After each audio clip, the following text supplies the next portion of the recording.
అంశాన్ని ధ్యానం చేద్దాం. మొదటగా లూకా సువార్త 22వ అధ్యాయము. లూకా సువార్త 22వ అధ్యాయము 24 నుండి 27 వరకు మనము చదువుకుందాం. దానికంటే ముందు ఆదికాండం చదువుదాం. మనం 2 లేఖనములు, ఆదికాండము 1వ అధ్యాయము 26 వచనాన్ని, లూకా సువార్త 22 అధ్యాయం 2 కూడా తీసుంచండి. 2 కలిపి చదువుదాం. ముందుగా ఆదికాండం 1:26 చదువుకుందాం. దేవుడు మన స్వరూపమందు మన పొలుగు చెప్పున నరులను చేయుదుము. వారు సముద్రపు చేపలను, ఆకాశ పక్షులను, పశువులను, సమస్త భూమిని, భూమి మీద ప్రాకు ప్రతి జంతువును ఎలుదురుగాక నీవు పలికెను. చూడండి, ఇక్కడ వారు సముద్రపు చేపలను, ఆకాశ పక్షులను, పశువులను, సమస్త భూమిని, భూమి మీద ప్రాకు ప్రతి జంతువును ఏలుదురుగాక నీవు పలికెను. లూకా సువార్త ఇప్పుడు 24 నుంచి మనం 27 వరకు చదువుకుందాం.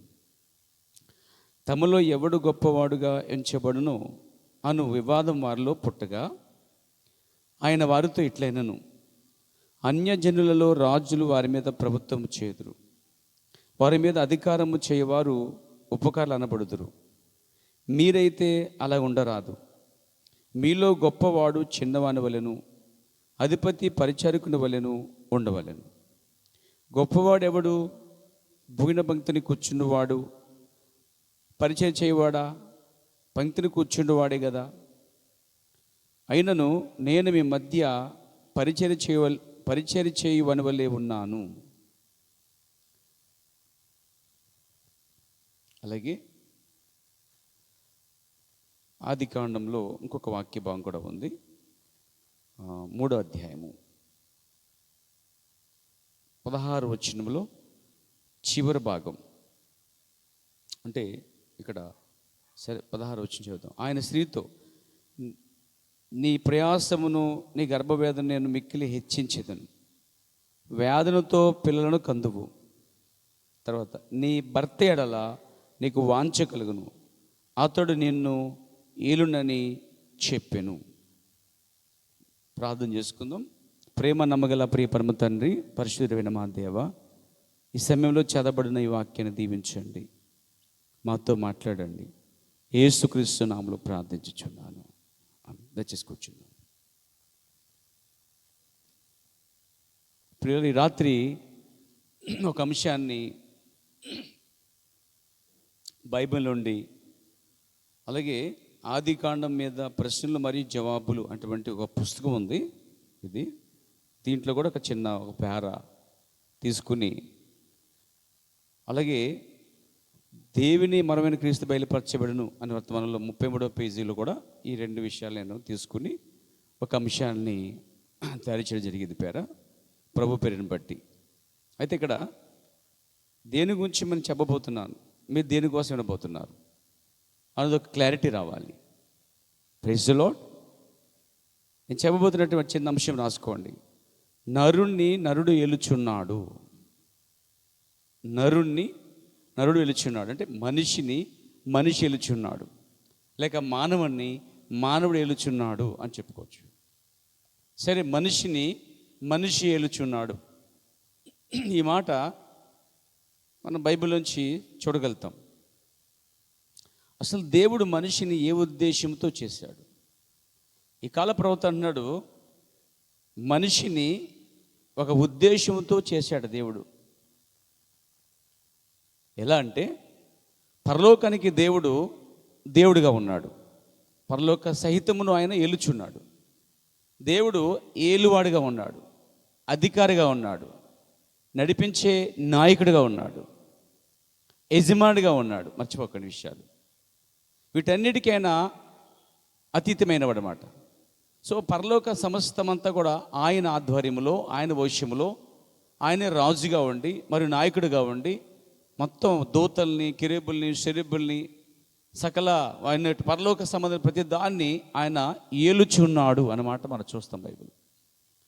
దేవుడు పరలోకాన్ని అంతటిని ఏలువాడిగా ఉన్నాడు, అధికారిగా ఉన్నాడు, యజమానిగా ఉన్నాడు, నడిపించే నాయకుడిగా ఉన్నాడు, పైగా దేవుడిగా ఉన్నాడు. దేవునికి స్తుతి కలుగాక. ఇక చెప్పాలంటే యజమానుడు, బాస్ అని చెప్పొచ్చు. సో పరలోకం అంతటికి దేవుడు యజమానుడిగా, నాయకుడిగా, నడిపించేవాడుగా, ఆ తర్వాత ఆయన ఎలాగంటే ఏలువాడిగా, అధికారం గలవాడిగా ఉన్నాడు. సో ఆయన ఏం చేశాడంటే భూమిని అంతా సృష్టించాడు. యావత్తు ప్రపంచాన్ని సృష్టించిన తర్వాత భూమి నుంచి సమస్త జంతువులు కానీ, ప్రాకు పురుగులు కానీ, సముద్రంలో చేపలు కానీ, బట్ అన్నిటిని కూడా, పక్షులన్నిటి కూడా ఆయన తయారు చేశాడు. సృష్టి అంతా తయారు చేసిన తర్వాత, సృష్టి తర్వాత 6వ దినమున దేవుడు ఏం చేశాడంటే మానవుని సృష్టించాడు, నరుని సృష్టించాడు. దేవునికి స్తుతి కలుగాక. దేవుడు నరుణ్ణి లేక మనిషిని లేక మానవుణ్ణి ఎందుకు సృష్టించాడు? ప్రశ్న ఇది. దేవునికి స్తుతి కలుగాక. మనుష్యుడు ఎల్లప్పుడట దేవుని పైన ఆధారపడినట్లే దేవుడు చేస్తాడట. అంటే పరలోక సమస్తాన్ని దేవుడు ఏలుచున్నాడండి. తర్వాత భూమిని అంతా తయారు చేసి ఈ లోకాన్ని ఒక మానవునికి, మనిషికి అప్పగించాడు. అతడే ఆదాం. దేవుడు అంటున్నాడు, నేను పరలోకం దేవుడినై ఉన్నాను, నువ్వు భూమికి దేవుడివై ఉన్నావు. నిన్ను మరొకరు వెళ్ళటం కాదు, నువ్వే సమస్తాన్ని ఏలాలి అనే ఉద్దేశంతోనే దేవుడు మనిషిని, ఆదాముని ఒక మానవుని చేశాడంటండి. ఆది కాండంలో ప్రవక్త రిఫరెన్స్ ఇచ్చాడు నాకు. చదువుతున్నప్పుడు ఈ రిఫరెన్స్ ఇచ్చాడండి. 1:26 చూస్తున్నాం. దేవుడు తన స్వరూపమందు మన పొలుగు చెప్పున నల్లు చేదము అని. మన అనగా అక్కడ ఇద్దరు ముగ్గురు దేవుళ్ళు లేరు, కానీ జీవులతో ఆయన చెప్తున్నాడు, ఒక జీవులతోటి. హల్లెలూయా. తనలో ఉన్నటువంటి జీవులతో అని చెప్తా ఉన్నాడు. ఆయన సమస్తానికి ఆది సంభూతుడిగా ఉన్నాడు. ఏ ఉద్దేశంతో మనిషిని చేశాడంటే ఈ కాల ప్రవక్త అన్నాడు, ఒకటి దేవుని పైన మనుషుడు ఎల్లప్పుడూ ఆనుకున్నట్లుగా చేశాడట. అమ్మా వింటున్నావా? Praise the Lord. రెండోది ఏంటంటే మనుషుడే ఈ భూమిని అంతటిని ఏలుటకు దేవుడు చేశాడంటే. నమ్మగలరా మీరు దాన్ని? 26 వచ్చి చూడండి. వారు సముద్రపు చేపలను, అంటే చేపలను కూడా వారు ఏలాలి అనే ఉద్దేశం దేవుంది. తర్వాత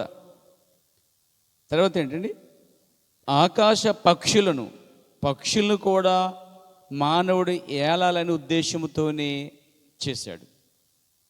తర్వాత పశువులను, అంటే పశువులు, భూమి మీద ఎన్ని రకాల పశువులు ఉన్నాయో ఆ పశువులన్నిటినీ ఈ మానవుడే లేక నరుడే, ఇక మనిషే ఏలాలి అనే ఉద్దేశంతో దేవుడు చేశాడు.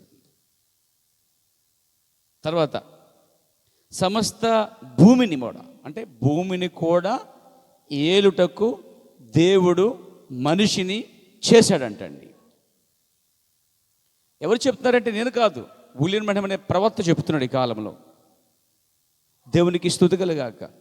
ఇంకా తర్వాత అంతమాత్రం కాదు, భూమి మీద ప్రాకు ప్రతి జంతువును, భూమి మీద ప్రాకు ప్రతి జంతువును ఎదురుగా కనియు పలికిను. దేవుని యొక్క ఉద్దేశం ఏంటంటే సముద్రమును, అందులో చేపలను, ఆకాశ పక్షులను, పశువులను, సమస్త భూమిని, భూమి మీద ప్రాకుతున్న ప్రతి ఏదైతే పురుగులు కానీ, జంతువులు కానీ, సమస్తాన్ని ఏలుట కొరకే దేవుడట తన స్వరూపములో మనిషిని చేసుకున్నాడు. దేవుడు పరలోకం అంతటిని వెళుతుంటే, అధికారిగా, నాయకుడిగా, యజమానిగా ఉంటే, భూమి మీద ఆదాము అధికారిగా, యజమానుడిగా మరియు ఏలువాడిగా దేవుడు చేశాడండి. నిజంగానే ఆదాము ఒకప్పుడు సమస్తాన్ని ఏలాడు. ఆకాశ పక్షులు ఆయన మాట విన్నాయి, భూమి అతని మాట వింది, చెట్లు అతని మాట విన్నాయి, చేపలు, జలచరాలు అవన్నీ ఆయన మాట విన్నాయి. లోబడ్డాయి. అడవి మృగాలు ఆయనకి లోబడ్డాయి. ఆకాశ పక్షులు లోబడ్డాయి. సమస్తము కూడా ఆయనకి లోబడి ఉన్నాయండి. దాన్నే అధికార పత్రము, టైటిల్ డీడ్, హక్కు పత్రాన్ని దేవుడు ఆదాముకి ఇచ్చేసాడండి. ఆదాము ఇప్పుడు దాన్ని స్వాధీనపరుచుకున్నాడు. ఆదాము చేపల్ని మాట్లాడగలడు. ఆదాము మాట చేపలు అర్థం చేసుకుంటాయి, జంతువులు అర్థం చేసుకుంటాయి. నాకు ఈరోజు చలిగా ఉంది అని చెప్తే సింహములు సైతము, ఎలుగుబంటి సైతం వచ్చి అతని కప్పే అవకాశాలు ఉన్నాయి. అంటే అంతగా మృగాలపైన, జంతువులపైన, పాకు పురుగుల మీద, ఆకాశ పక్షుల మీద, పశువుల మీద, ఇక అన్నిటి మీద మానవుడికి దేవుడు అధికారం ఇచ్చాడు. అధికారం ఎందుకు ఇచ్చాడంటే మానవుడు సమస్త భూమిని, సమస్తమైన భూమి మీద జంతువులను, పక్షులను, సముద్ర చేపలను ఏలుటకే దేవుడు చేశాడు. ఏలుతూనే ఉన్నాడు ఆయన. ఎంతకాలం వెళ్ళాడు నాకు తెలియదు, కానీ అతను మాత్రం భూమి మీద ఒక చిన్న దేవుడిగా, అధికారిగా ఉండి సమస్తాన్ని వెళ్తున్నాడండి. అయితే అతని మాత్రం ఎవరు వెళ్తున్నారో తెలుసా? అతన్ని దేవుడు వెలుచున్నాడు. నియమ నిబంధనలు చూడండి. దేవుడు ఆదామని లేక మనిషిని, మానవుని, ఆదాము మాత్రమే కాదు ఉద్దేశం, ఆదాము అందరికీ ఒక మాదిరిగా ఉన్నాడు. ఆదాముని దేవుడు వెళ్తున్నాడు. ఆదామేమో దేన్ని వెళ్తున్నాడండి? దేన్ని వెళ్ళాలి అసలే? సృష్టిని, సృష్టిలో సమస్త జంతువులను, పక్షులను, అవునా, చేపలను, పశువులను అన్నిటినీ ఆదాము వెళ్తున్నాడు. అయితే ఆదాముని ఎవరు వెళ్తున్నారు? జంతువులు కాదు, మనుషులు కూడా కాదు. అక్కడ మనుషులు లేడు, అప్పుడు లేడు. ఇప్పుడు ఉన్న మనుష్యుడు మనిషిని వెళ్ళుటకు లేదు అవకాశం. దేవుడికి ఉద్దేశం ఏంటంటే అక్కడ ఆదాము సమస్తాన్ని, అనగా ఆదామని మీన్స్ ఒక మనుష్యుడు, సమ్ మ్యాన్, సమ్ ఎక్స్ మనిషిని దేవునికి ఉద్దేశం ఏంటంటే మనిషిని దేవుడు ఒక ఉద్దేశం చేశాడు. ఏ ఉద్దేశం అంటే దేవుడు చేసిన వాటిపైన మనుషుడు అధికారంగా ఉండి ఏలువాడిగా ఉండాలనుకున్నాడు. మనుష్యుడు సమస్తాన్ని వెళ్తున్నాడు, కానీ ఆ మనుషుణ్ణి ఇంకో మనిషి వెళ్ళట్లేదు, ఇంకో జంతువు వెళ్ళట్లేదు, కానీ ఆ మనిషిని కేవలం దేవుడు మాత్రమే వెలుచున్నాడండి. ఇది దేవుని ఉద్దేశం. అయితే రాను రాను ఇది ఏమైందంటే మారిపోయినాయి. హల్లెలూయా. ఎప్పుడు మారిపోయినవి? ఆదాము ఆ అధికార పత్రాన్ని, టైటిల్ డీడ్ లేకపోతే హక్కు పత్రాన్ని ఎప్పుడైతే పోగొట్టేసుకున్నాడో, ప్రవక్త అన్నాడు తాకడి పెట్టాడంట. అప్పుడు తాకడి పెట్టిన తర్వాత దాన్ని ఎవరో ఒకరు విడిపించవలసిన బాధ్యత ఉంది. తాకడి పెట్టాడు కాబట్టి దాని మీద పూర్తి అధికారం ఎవరికి లేదు. వస్తువు నీదే, బట్ అక్కడ తాకట్లో ఉంది. దాన్ని తీసుకురావాలంటే దానికి కొంత వెల చెల్లించాలి. వెల చెల్లిస్తేనే అప్పుడు దాని మీద నీకు పూర్తి అధికారం ఉంటుంది. బట్ వస్తువు నీదే కానీ అధికారం లేదు. ఎందుకు లేదంటే తాకట్లో ఉంది. అది తాకట్లో ఉంది కాబట్టి విడిపించాలి. అంటే అది విడిపిస్తేనే కానీ నీకు పూర్తి హక్కు లేదు. అయితే ఒకప్పుడు దేవుడు సమస్త ఆ వస్తువులపైన ఏమవుతుందో జంతువులపైన అధికారం ఇచ్చేశాడు దేవుడు. కానీ ఈ అధికారాన్ని, ఏలుటని దాన్ని తీసుకెళ్ళి ఆదాము ఏం చేశాడంటే తాకడి పెట్టేశాడు. సాతాను దాన్ని పట్టుకుని చూశాడట. సాతాను కూడా వేలదామని చూశాడట అండి. ఆదాములా సాతాను కూడా ఏలదామని చూశాడు జంతువులన్నిటిపైన. అయితే ఆ హక్కు పత్రం మీదట ఆదాము చేతుల్లోంచి మెల్లిగా లేచి ఎవరైతే యజమాని ఇచ్చాడో ఆ యజమాని అటు యేసుక్రీస్తు వద్దకి యజమాని చేతికి వెళ్ళిపోయిందండి. దాన్ని పట్టుకుందని చూశాడంట వాడు. దాన్ని ఏలుటకు ఏం కావాలంటే దేవుని యొక్క ఆత్మ కావాలి, దేవుని పరిశుద్ధాత్మ కావాలి, దేవునికి అధికారం కావాలి. అయితే అది యజమాని చేతికి వెళ్ళిపోయింది. ఆ తర్వాత నుంచి జరిగింది ఏంటంటే ఇక మనుషుడు దోమకు భయపడటం ప్రారంభించబడ్డాడు. అట్లీస్ట్ చిన్న దోమకి, చిన్న పురుగుకి, చిన్న జర్రొత్త చాలు మొత్తం లేచి వెళ్ళిపోతారు. ఎందుకు? కాకు రుచికి, బల్లికి, ఇంకా చిన్న పురుగుకి. కొంతమంది కాకు రుచి అంటే భయం, కొంతమంది బల్లి అంటే భయం, కొంతమంది పిల్లి అంటే భయం, కొంతమందికి కోత అంటే భయం, కుక్కన్న భయం. నిజమే. ఈ భయం అనేది ఎప్పుడు ఏర్పడింది? ఏదెన్ తోటలో ఆదాము అవ్వలు ఉన్నప్పుడు ఆ టైంలో ఈ భయం అనేది లేదు. వారు దేవుని యొక్క మహాకృప చేత, ఆయన కృప ద్వారా, ఆయన ఆత్మ ద్వారా వారు ప్రపంచాన్ని, సమస్తాన్ని ఏలరండి వాళ్ళు. ఆ ఏలుట అనేది, ఆ కార్యం ఏంటంటే రాబోచున్న 1000 ఏండ్ల పాలనకి సూచనగా ఉన్నది. బట్ పారబుల్గా దేవుడు ఏదెన్ తోటలో పెట్టాడు. అయితే దేవుని ఉద్దేశం ఏంటంటే, దేవుడు పరలోకం వెళ్తున్నాడు, భూమి మీద మనుషుడు సమస్తాన్ని ఏలాలి. మనిషి ఎలటకు దేవుడు చేయలేదు. దేవుని ఉద్దేశం అది కాదు. అయితే దాన్ని ఎలా చేశాడంటే, సాతాను మెల్లిగా దేవుని చేతిలో దాన్ని, ఆ చిత్తాన్ని లాక్కుని వాడు అంటే ఆ వాక్య విరుద్ధమైన కార్యాలు చేయడం ప్రారంభించాడు. ఎప్పుడైతే ఆదాము దగ్గరికి, అవ్వ దగ్గరికి వచ్చిన సాతాను మాయ మాటలు చెప్పి మోసం చేశాడో, పాపం చేశారు వాళ్ళు, వెంటనే అధికారం అనేది వెళ్ళిపోయింది. టైటిల్ డీడ్ గోన్ వెళ్ళిపోయింది. సో కాబట్టి ఇక ఆదాము యథావిధిగా పలుకుతున్నాడు, కానీ ఏమాత్రం కూడా యూస్ అవ్వట్లేదు అతనికి. జంతువు మాట వినట్లేదు, ఇప్పుడు చేపలు మాట వినట్లేదు. అరే ఇవేంటి, ఏమైంది చూస్తే ఏదో పోగొట్టుకున్నాడు, అర్థమైపోయింది అతనికి. తన మీద ఉన్న పరిశుద్ధాత్మ వస్త్రం వెళ్ళిపోయింది, వారు దిగంబరులు తెలిసిపోయింది. వెంటనే వాళ్ళు దూరంగా వెళ్ళి చెట్టు చోటు దాక్కున్నారు. అక్కడ ఏర్పడింది భయము వాళ్ళకి. అంతకుముందు మృగం, జంతువు ఏదొచ్చినా సరే ఆదాము ధైర్యంగా వెళ్ళి చేయి వేస్తే అది హాని చేసేది కాదు, కానీ అది ఆదాము మాట వినేది. అంటే దేవుని ఉద్దేశం ఏదైనా తోటలో కొంతకాలం జరిగిందంటారా? నెరవేర్చబడింది.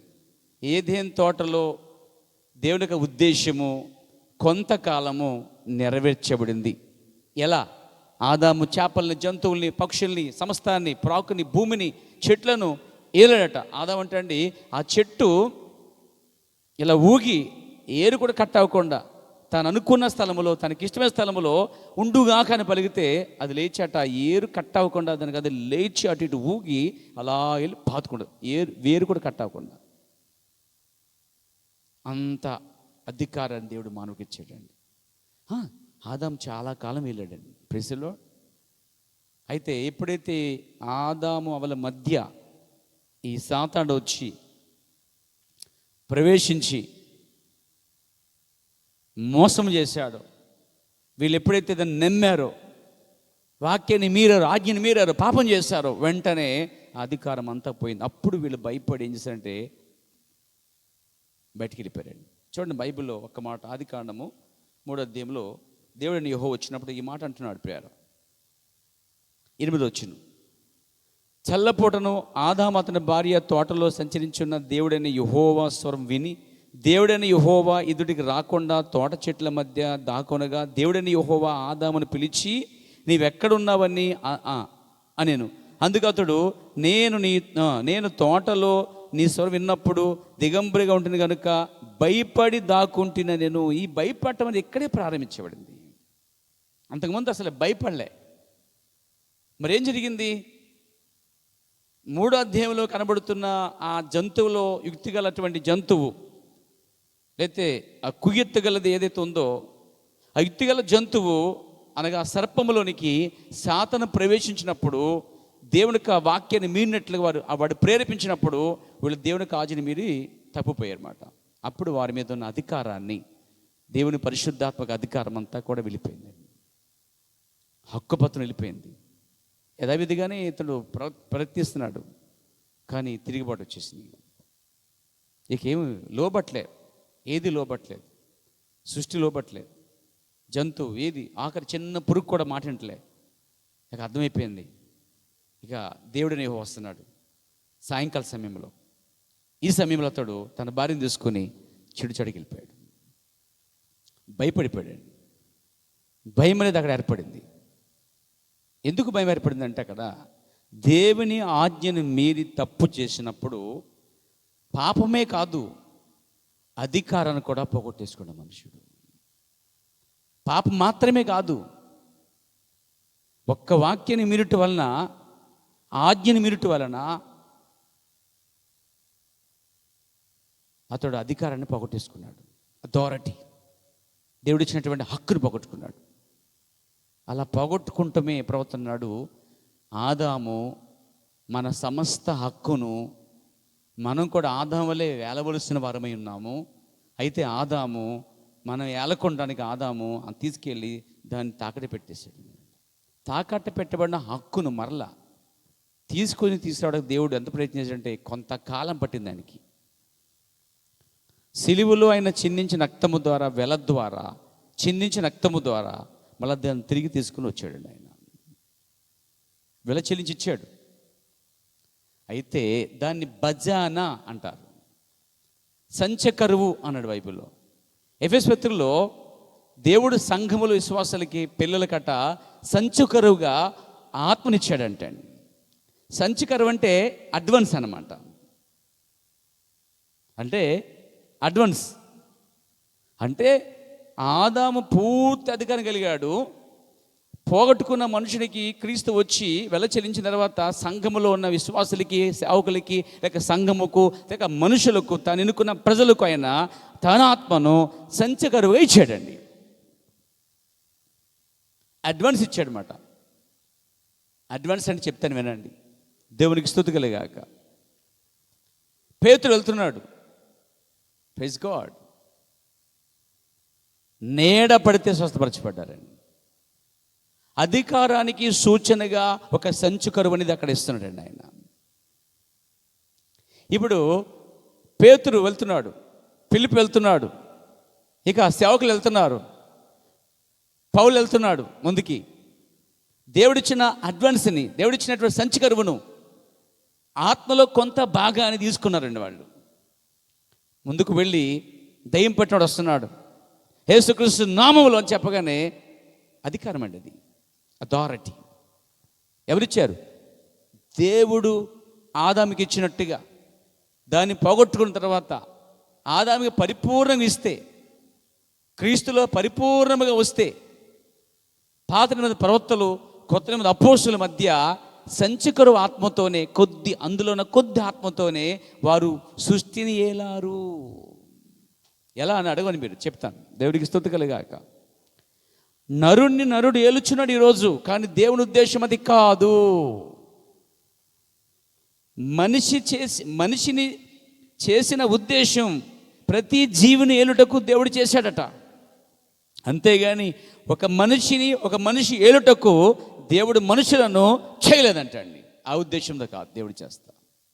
ఇది ఒక ప్రత్యక్షత, పట్టుకోవాలి మీరు దీన్ని. అర్థమంది, మీకు క్లారిటీ వస్తుంది ఇప్పుడు. దేవునికి మహిమ కలుగాక. పరలోకన దేవుడు ఏలువాడు ఉన్నాడు. సృష్టి అంతా తయారు చేసి దాన్ని ఆదాముకు అప్పగించాడు.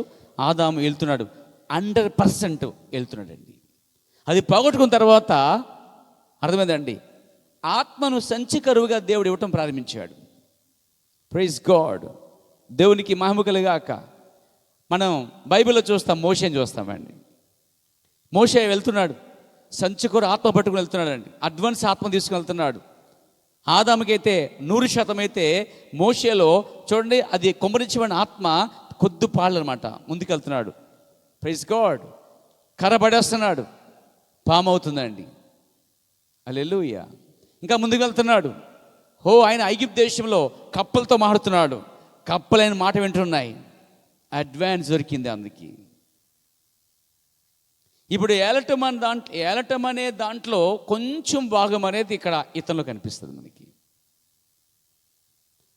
ఐగుప్తులో ఉన్న కప్పలో ఆయన పలికితే అవి వస్తున్నాయి.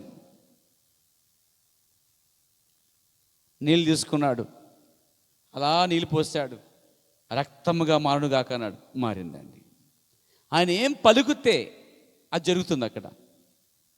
దేవునికి స్తుతి కలుగాక. ఒకసారి మోషే ప్రార్థన చేస్తున్నట్ట, అయ్యా సముద్రం అడ్డు వచ్చింది అనంట.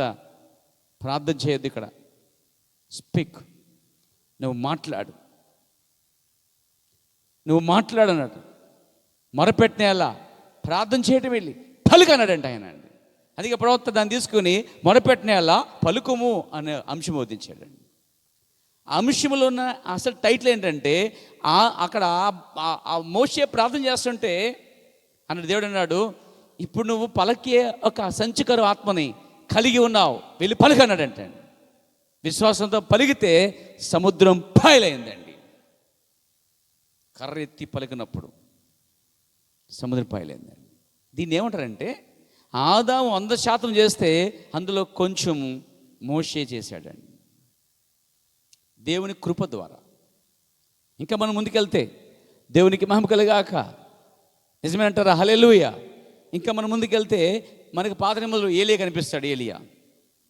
ఏలియా వచ్చి అంటున్నాడు, ఓ అహాబు రాజు, ఇదిగో యెజబెల్ రాణి, మీరు చేస్తున్న ఏలుతున్న కార్యం అంతా చూస్తే బలముగా వెళ్తున్నారు, మీరు ఇశ్రాయేలు ప్రజలను బలవంతంగా వెళ్తున్నారు, దేవుడు మీ మీద కరువు తీసుకొస్తున్నాడు అన్నాడు. యెహోవా జీవంతోడు, నా మాట ప్రకారం, యెహోవా మాట ప్రకారంగా ఇక మంచైన వర్షమైన పడదు 3 సంవత్సరములు ఆమేన్ అన్నాడండి. మేఘాలని మీటింగ్ పెట్టుకున్నాయంటాడు, చోటుకు వచ్చి పెట్టుకున్నాడంట. ఇదిగో ఎటన్నా వెళ్ళి కానీ ఆ దేశంలో మాత్రం అసలు మేఘం ఆగటం కానీ నీరు కుమ్మరించడం కానీ ఇటువంటి చేయకూడదు. ఎన్ని సంవత్సరాలు? 3 సంవత్సరాలు మీటింగ్ పెట్టుకుని వెళ్ళిపోయినట్టు అక్కడి నుంచి.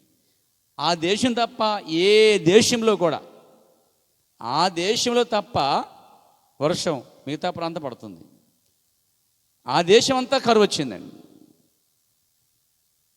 మేఘం మాత్రం అసలే అసలు ఆ ప్లేస్కి ఆ మేఘం ఆ దేశం మీదగా పోవట్లేదండి, సైడ్ అయిపోతుంది, బైపిసుకుపోతుంది.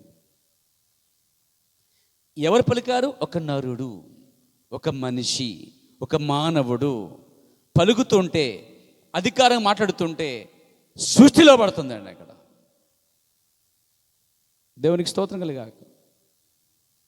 ఆదాము చేసిన దాన్ని పోగొట్టుకున్న తర్వాత కొంచెం కొంచెం ప్రవర్తనలో కనిపిస్తుంది మనకి. దేవునికి స్తుతి కలుగాక, దేవుని నామమునకు మహిమ కలుగాక. ఇవన్నీ కాకుండా మనం చూస్తుంటే కొత్త నిబంధనకు వచ్చేసరికి, కొత్త నిబంధనకు వచ్చేటప్పుడు ప్రవక్తలందరిలో ఉన్నటువంటి ఆ క్రీస్తు ఆత్మే ఒక రోజున ఈ భూమి మీదకి రెండవ ఆదాముగా, కడపడి ఆదాముగా వచ్చేసాడండి. ఇప్పుడు మొదటి ఆదాము ఎంత అధికారముతో ప్రపంచాన్ని ఏలాడో, రెండో కడపటి ఆదాము కూడా సేమ్ టు సేమ్ అలాగే వెళ్ళాడండి. ఇప్పుడు ఆయన ఏం తేడా లేదు. Praise the Lord. ఆదాము ఎంత అధికారం కలిగి ఉన్నాడో అదే సేమ్, అదే విధానంలో కడపటి ఆదాము అని యేసుక్రీస్తు ఇప్పుడు కొంచెం కాదు, పరిపూర్ణమైనటువంటి వాడిగా ఉన్నాడండి ఇక్కడ. ఇప్పుడు ఆయన ఏం చేస్తాడంటే 2 చేపలు తీసుకున్నాడు, 5 రొట్టెలు తీసుకున్నాడు, వెళ్తున్నాడు, 5,000 మందికి ఆహారం పెట్టాడు. దేవునికి స్తుతి కలుగాక. ఆయన ఒకసారి సమాధి గుండా వెళ్తున్నాడు. ఆ ఊరందరూ కూడా ఆ సమాధిలోని వ్యక్తిని సాధుపరచలేకపోయారు, సంఖ్యల చేత బంధించారు. ఒక రోజున ఆ వ్యక్తి ఏం చేయాలంటే చెంకెలన్నీ కూడా తూత్తులుగా చేసేసాడు. సమాధులు అరుస్తున్నాడు, సమాధి తవ్వుతున్నాడు, పురు తీస్తున్నాడు, పురుతో నీళ్లు తాగుతున్నాడు, సమాధి మీద పడుకుంటున్నాడు. దెయ్యం పట్టినవాడు ఒకడు. ఇక ఆ వ్యక్తి ఆ సమాధిలో తిరుగుతున్నాడు. తర్వాత రాళ్ళు తీసుకుని తన శరీరాన్ని గాయం చేసుకుంటున్నాడండి. అప్పుడప్పుడు చెరకొచ్చులు ఏం చేస్తారంటే సుత్తుతోనో, లేకపోతే కత్తితోనో, లేకపోతే తాడుతోనో, లేకపోతే తల తీసుకెళ్ళి గోడకేసి టపా టపా, కోపం వచ్చినప్పుడు, గొడవ వచ్చినప్పుడు, లేకపోతే ఇలా బాదుకుంటారు అన్నమాట.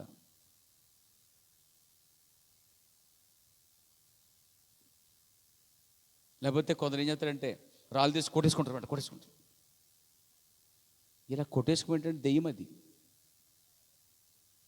దెయ్యం. ఆ సమాధిలో వాడు తాను గాయపరుచుకున్నాడండి. ఎవ్వరా దాన్ని పోట్లే, కానీ ఓ రోజు యేసుప్రభు వెళ్ళాడండి. వాడు అదే విధంగానే ముందుకు వచ్చాడు. ఆయన చూడగానే అక్కడే మోకరించాడండి. నీ పేరేమి? సేన. ఏ సేన? శివసేన, ఆ సేన, జనసేన, ఏ సేన, మొత్తం 3 సేనలు ఉన్నాయి ఇప్పుడు. అదో సేన, దెయ్యపు సేన. ఏంటి నీ పేరంటే, పేరు చెప్పలేదు, మేము అనేకులం అంటున్నాడండి, మహాసేన అంటున్నాడండి. సరే, పలగ్గానే వాడు అక్కడ పడ్డాడండి. వాళ్ళు దెయ్యాలని వెళ్ళిపోయాయి. దెయ్యాల మీద అధికారం ఉంది. సృష్టి చేస్తున్నాడండి ఆయన. ఓ రోజు అమరంలో నిద్రపోతున్నాడు యేసు ప్రభువారు. తుఫాన్ లేచింది, గాలి లేచింది, అలలు లేస్తున్నాయి. నావ ఇలా అలా ఊడి పడిపోయేలా ఉంది, మునిగిపోయేలా ఉంది. ప్రాణాలు కోల్పోతారు అనుకున్నారు. అప్పుడు వాళ్ళు సొంత ప్రయత్నం చేశారు. సొంత ప్రయత్నాలు చేయటం వల్ల ప్రయోజనం ఏమీయూ లేదు. సొంత ప్రయత్నాలు పక్కన పెట్టి అసలైన యేసు వద్దకు వచ్చేవారు, అయ్యా మేము నశించిపోతున్నామని ఆయన ఎప్పుడైతే పిలిచారో, ఆహ్వానించారు. ప్రవక్తన్నాడు, యేసుని రంగం మీదకి పిలవండి అన్నాడండి. ఆయన టైటిల్ అదే, యేసుని రంగం మీదకి పిలుచుట అనే అంశం చెప్పాడు. వాళ్ళు పిలిచారు. అప్పుడు ఆయన లేచి ఏం జరుగుతుంది అని అడిగాడు. అయ్యా చుట్టూ వాతావరణం అంత భయంకరంగా ఉంది, అంధకారం భయంకరంగా ఉంది, ఇదిగో తుఫాను గాలి భయంకరం, మనం బతుకుతాం లేదని అనిపిస్తుంది. ఆయన లేచి గాలితో మాట్లాడుతున్నాడండి. ఓ గాలి నిలిచిపో, సముద్రం అలలు మిక్కిలి నిమ్మలవను కాకన్నాడు. ఆయన పలుకుతుంటే అలలు, సముద్రము, గాలి ఇవన్నీ లోబడుతున్నాయండి. మత్తయి సువార్త. దేవునికి స్తోత్రం కలుగాక. 8వ అధ్యాయము 23 చూద్దాం. ఆయన దోణి ఎక్కినప్పుడు ఆయన శిష్యులు ఆయన వెంట వెళ్ళిరి. అంతటా సముద్రం మీద తుఫాను లేచినందున ఆ దోణి అల్ల చేత కప్పబడింది. అప్పుడు ఆయన నిద్రించి ఉండగా వారు ఆయన వద్దకు వచ్చి, ప్రభువా నశించిపోవచ్చున్నాం, మమ్మను రక్షించమని చెప్పి ఆయన లేపిరి. అందుకు ఆయన, అల్ప విశ్వాసులారా ఎందుకు భయపడుచున్నారు? వారితో చెప్పి లేచి గాలిని సముద్రమును గద్దింపగా మిక్కిలి నిమ్మలమాయను. ఆ మనుషులు ఆశ్చర్యపడి, ఈయన ఎట్టివాడో, ఈయనకు గాలియు సముద్రమును లోబడుచున్నవని చెప్పుకునేది. ఇప్పుడు గాలి సముద్రం కూడా లోబడుతుందండి ఆయనకి. ఒకప్పుడు ఆదాము అదే చేశాడు, కానీ ఇప్పుడు యేసుక్రీస్తు పూర్తి అధికారం కలబడుకున్నాడండి. మొదటి ఆదాము ఎలాగైతే అధికారం కలిగి వెళ్ళినాడో, రెండవ కడపటి ఆదాము కూడా అంత అధికారం కలిగి ఉన్నాడు. ఈ మధ్యలో వచ్చిన ప్రవక్తలో కొంచెం కొంచెం మాత్రమే సంచుకురు ఆత్మ కలిగి, ఆ ఆత్మలో కొంచెం పాలు తీసుకుని భూమి మీద వారు అధికారం చెలాయించారండి. అర్థమైంది మీరు చెప్పింది? దేవునికి స్తుతి కలుగాక. ఆమె చెప్తారా? ఆ తర్వాత పేతురు, ఫిలిప్పు, అపోస్తలుడైన పౌలు, వీళ్ళందరూ కూడా అదే ఆత్మలో కొంచెం పాలు తీసుకుని వాళ్ళు కూడా భూమిని, దయ్యాలని, వ్యాధుల్ని, తర్వాత రోగం గల వారిని, మరి సమస్త సృష్టిని వాళ్ళు ఏలారండి. ఒకసారి పౌలుకి ఆ సముద్రం కొట్టుకుని వచ్చినప్పుడు, ఆ వాడ పగిలినప్పుడు, వాళ్ళు బయటపడినప్పుడు వాళ్ళందరూ కూడా ఈదుకుండా పక్క వచ్చారు, మంట వేసుకున్నారు చలికి. ఆ టైంలో ఆ పొలంలోంచి ఒక పాము ఏంటంటే అతను చుట్టుకుంది. అది భయంకరమైన కోబ్రా, విషపురమైనమాట. ఒక్క కాటికి చచ్చిపోతారన్నమాట. ఇతడు చచ్చిపోతాడేమనుకున్నారు, కానీ అది అతన్ని ఏ హానియో చేయలేదు. ఏం తెలుసా? అధికారం కలిగి ఉన్నాడండి. నేను చెప్తున్నానంటే ప్రియారా, దేవుడు పరలోకాన్ని ఏలువాడుకుంటే ప్రపంచాన్ని సంస్థ ఏలుటకు మానవుడిని చేయట ఉద్దేశం అదే ఉంది. అయితే ఆ మనుషుడు దేవుని వాక్యాన్ని మీరుట వలన అధికారాన్ని, సమస్తాన్ని కోల్పోయాడు. తిరిగి మళ్ళీ దేవుడు ప్రవక్తల ద్వారా, మోషే, ఏలియా, ఇతర ప్రవక్తల ద్వారా కొద్దిగా చూసుకుంటూ వచ్చాడు. రెండవ కడపటి ఆదాముగా ఆయనే దిగి వచ్చాడు. మళ్ళా వచ్చి పరిపూర్ణమైన సంపూర్ణ మానవుడిగా ఉండి ఎలా ఏలుట అనే దాన్ని అక్కడ ఒక పారాబల్గా మాదిరిగా చూపించి వెళ్ళిపోయాడు. ఆ తర్వాత శిష్యులు చెప్తున్నాడు, నేను చేసిన క్రియలే మరలా మీరు చేస్తారు అని.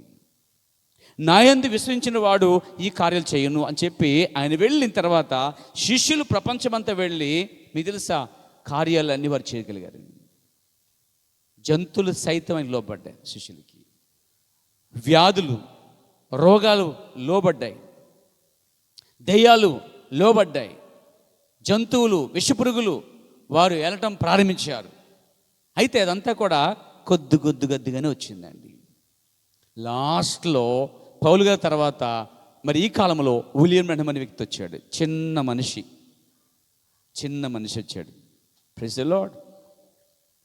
ఆయన వచ్చి భూమి మీదకి వచ్చిన తర్వాత ఆయన ఏమంటున్నాడంటే, ఒక రోజున భయంకరమైనటువంటి అడవికి వెళ్తున్నప్పుడు తుఫాను ఏర్పడింది అనమాట. మంచు తుఫాన్, అది చచ్చిపోతారు జనం అక్కడ ఉంటే అడవుల్లో. అయితే ఈయన పెద్ద కొండెక్కాడు, చాలా పెద్ద పర్వతం పైకి ఎక్కాడనమాట. ఆ పర్వతం మీద నుంచి అసలు వినబడుతుంది అంటే వార్తలు, చాలా త్వరగా భయంకర తుఫాను వస్తుంది, మంచి తుఫాను, అందరూ కూడా సురక్షిత ప్రదేశం వెళ్ళిపోవాలని ఒక కబురు వస్తుంది అనమాట, హెచ్చరిక వస్తుంది.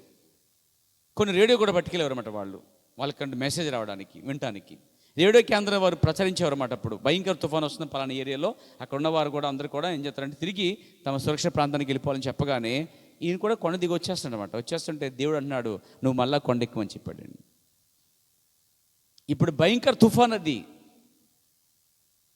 అనుకున్నాడు, తాను ఇక్కడ కొండెక్కితే కానీ చనిపోతాను అనుకున్నాడు అతడు. కానీ దేవుడు చెప్పాడు, నువ్వు ఆ కొండపైకి వెళ్ళన్నాడు. ఆ కొండపైకి ఎక్కాడని దేవుడు అన్నాడు, నువ్వు ఆ తుఫానుతో మాట్లాడితే అది ఆగిపోతే తెలుసా అన్నాడు. ఆ కొండపైన ఆయన నిలబడి యేసుక్రీస్తు నామములో, ఓ తుఫానా నువ్వు ఆగిపో అని చెప్పాడండి. గాలి సముద్రాలు లోబడ్డావు యేసుక్రీస్తుకి. ఆ రోజు వాతావరణం, సముద్రం ఎలా లోబడిందో, గాలి లోబడిందో, సమస్త ప్రవక్తలు లోపరుచుకున్నారు. అదేవిధంగా ఇక్కడ ప్రవక్త కూడా ఏం చేశాడంటే ఈ తుఫానికి ఆజ్ఞవగానే తుఫాన్ అంట ఆగిపోయిందండి. 5 నిమిషాలు వాతావరణం మారిపోయిందండి. కిందకు వచ్చి ఆ కొండ దిగి వచ్చినప్పుడు ఆయన చాలా ఏడుస్తూ, నాలాంటి పాపి, నాలాంటి మనుష్యుడు పలిగితే సృష్టిలో కార్యం జరిగిందా అని దేవునికి ఆనంద బాష్పాలతో దేవుని స్తుతిస్తూ ఉంటాడు ఆయన. ఈ కాలం ప్రవక్త వచ్చి భూమి మీదకి వచ్చిన తర్వాత అతడు సమస్త దెయ్యాల మీద అధికారం కలిగి ఉన్నాడు, వ్యాధుల మీద, హృదయ రహస్యాల పైన, నీ ఊరు పేరు వ్యాధి చెప్పగలిగాడండి ఆయన. ఇదేంటి తెలుసా? దార్వటి అధికారం ఇచ్చాడు దేవుడు.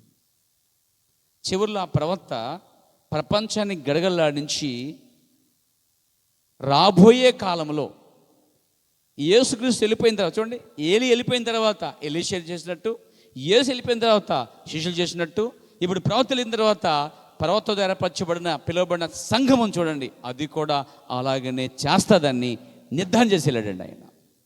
విశ్వాసం అంటే కార్యాలు నువ్వు నేను చేయగలుగుతాం. పాస్టర్ దోమ్మే మనకు లోబట్టలేదండి, ఇక ఈయన సంగతి ఎందుకని మనకి అని అంటారా? అల్ప విశ్వాసి అని గద్దెత్తాడండి ఆయన. అప్పుడు చేయగలడు దేవుడు, ఇవ్వగలడు దేవుడు, బట్ దానికి తగినంత విశ్వాసము కావాలి. దేవుడు ఏ ఉద్దేశంతో నిర్ణయం చేశాడంటే, చూడండి, దేవుడు పరలోకం వెళ్తున్నాడు, భూమిని మనుషులు వెళ్తున్నాడు, జంతువులు సైతం. అయితే ఇక్కడ మనిషి వెలుట అనేది దేవుని ఉద్దేశంలో లేదు. ఇది సంఘ శాఖలలో, ఇతర కాలంలో, యేసుప్రభు కాలంలో శిష్యుల మధ్య వీళ్ళందరినీ ఎవరు ఏలాలా అనే ఆలోచన కూడా వచ్చేసింది వారికి. దేవుని చిత్తం కాదు అసలు. లూకా సువార్తకు రండి ఇప్పుడు.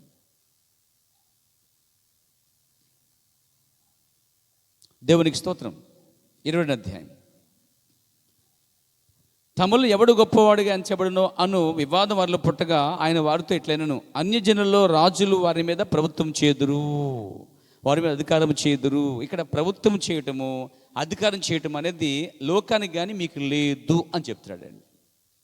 అంటే 12 మందిలో ఒకడు 11 మందిని ఏలాలనుకుంటున్నారండి వాళ్ళు. ఇది ఎలా ఉందంటే, కొంతకాలం వచ్చిన తర్వాత సమూయేలు కాలంలో, అయ్యా సమూయేలు, మమ్మల్ని ఏలుటకు మనిషి కావాలని అడిగారండి వాళ్ళు. ఆయన అన్నాడు, దేవుడు చెప్పాడు సమూయేలుతో, సమూయేలు నిన్ను కాదయ్యా నన్ను తోసేశారు వాళ్ళు, నిన్ను కాదు యాక్చువల్గా నన్నే తోసేసి తమ్మని వెళ్ళకుండా నన్ను తోసేశారు అన్నాడు.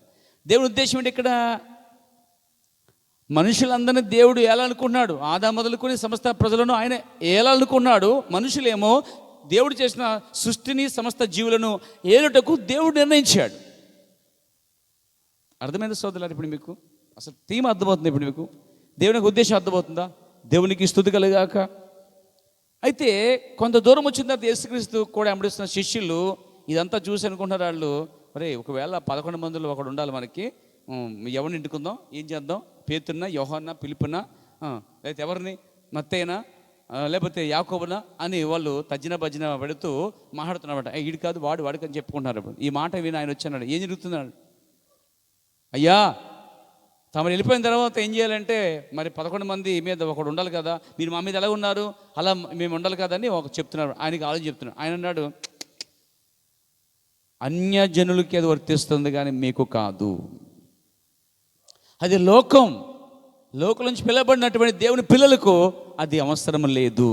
అంటే ఏంటంటే అన్యజనులు వారి మీద ప్రభుత్వం చేస్తారు, వారి మీద అధికారము చేస్తారు. మీరైతే అలా ఉండొద్దు. మనిషి ఏలు ఆలోచన మీకు రావద్దు. మనిషిని దేవుడు వెళ్తున్నాడు, మనిషి ఏమో దేవుడు చేసిన సృష్టిని జీవులను ఏలుటకే దేవుని యొక్క ఉద్దేశమై ఉన్నదండి. మీరు వెళ్తా కుక్క మీదకి వస్తాడు, ఏయ్ యేసుక్రీస్తు నామములో ఆగు అని చెప్పాలి. కుక్క కుక్క కుక్క అని పారిపోవడం కాదు. ఏమంటారు? ఒకసారి జంతువు వస్తుంది, బుల్ ఫ్లైట్ అంటే ఇది మనుషులు చంపే ఎద్దు అనమాట. ఆయన అంటాడు, నన్ను సృష్టించినప్పుడు ఒక్క దేవుడే, సరే ఎందుకైనా మంచిది, నీ దారిని వచ్చాను క్షమించి అన్నాడు. మనం క్షమించమంటావా? ఏయ్ చంపేస్తా నేను, ఏమనుకున్నా మీదకి వచ్చావంటే కుక్క నక్క అంటామా అని అన్నాడు. అని చెప్పి ఆయన వచ్చారు, యేసుక్రీస్తు నామములో అది పడిపోయింది కింద. కొద్దిగా వచ్చి ఆగిపోయిందండి. ఏంటి ఎక్కడొచ్చేది అధికారం ఇది? ఒకసారి దెయ్యం పట్టిన తీసుకొచ్చారు, ప్రవర్త మీటింగ్ అనమాట. వాడు వదిలితే ప్రవర్త పీకటి కొరికేసేలా ఉన్నాడు, అది ఉరుకుతున్నాడు అనమాట. వదిలితే కొరికేసే పొల్లు కొరికేస్తున్నాడు పెట్టండి. ఎవరి మీద? అసలు ప్రవర్తన ఎప్పుడు చూడలేదు అతను, కానీ ఆ అభిషేకం అలాంటిది అనమాట. కొన్నిసార్లు మీరు కూడా చూడండి, వాళ్ళకి అసలు పరిచయం ఉండదు, అప్పుడే వచ్చేద్ది అలాంటి ఆత్మ. అసలే పడరు మీరంటే. ఇంతకుముందు పరిచయం ఉందంటే పరిచయం లేదు, అదొక స్పిరిట్ అండి. అది మీరు గమనించలేదు దాన్ని. అసలే అది మిమ్మల్ని ఏలటగా చూస్తుంది, లేకపోతే కొరికలను చూస్తుంది, లేకపోతే మీ మీద సాళి చెప్తూ ఉంటుంది. అంటే వాళ్ళు ఎవరో ఇంతకుముందు కక్షల భేదాలు ఏమీ లేవు, బంధాలు గొడవలు లేవు. ఆ క్షణంలో ఆ సమయంలో వాళ్ళు ఆ విధంగా పనిచేస్తారు, వాళ్ళ మీద ఆత్మ పనిచేస్తుందండి.